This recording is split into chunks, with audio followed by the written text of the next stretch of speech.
Morning everyone, bit of a frosty one this morning. Today's stuff is on Shuang Yang.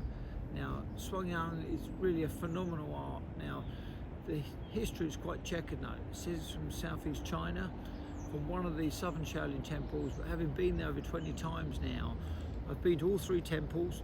All three have been rebuilt at different places. I've done performances at all three, been involved with chatting to the head monks at each temple, and no one knows of Shuang Yang, and I've never seen the form there. However, sadly, as we know, many Chinese martial arts are dying, and so maybe this is one of those cases where the West really is pushing what has been lost from there in the East. Now, Shuang Yang really is quite a phenomenal art.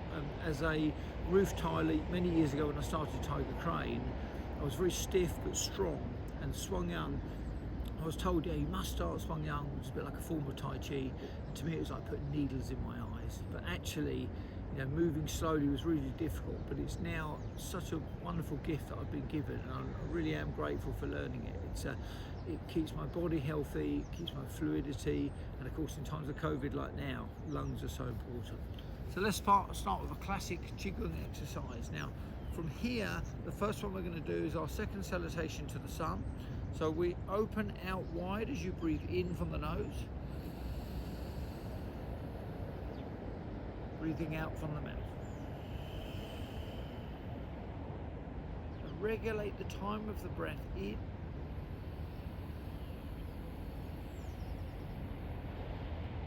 to the breath out.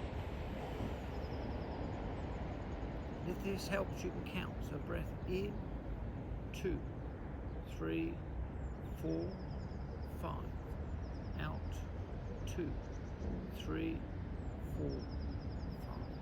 And just practicing that alone with a good stance is amazing for your lungs, good for leg strength, good for balance as we get older as well.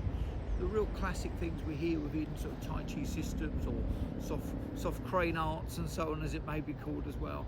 And so keeping that regulation of breath is fundamental. Without breath, the actual Shuang Yang form is nothing as well. It really is important to regulate that time. So if you're doing the first movement, it's no difference. You would sink down, you would shift.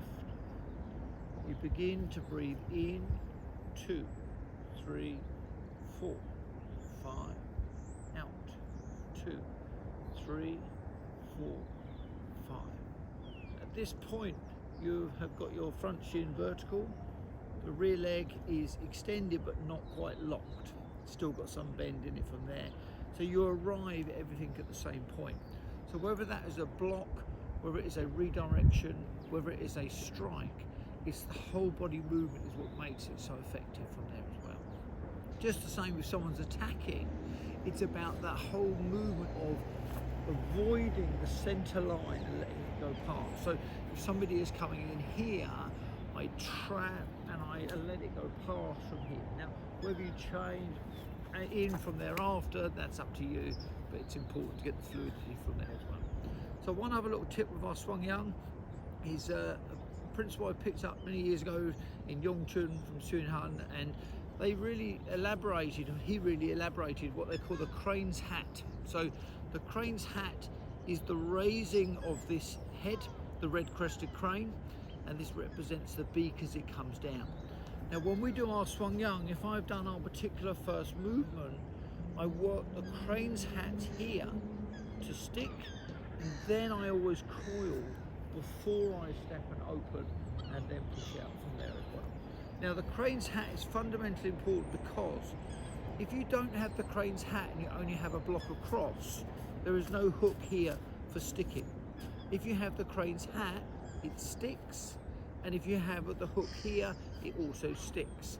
If your elbows are out when you come back, you have no hook.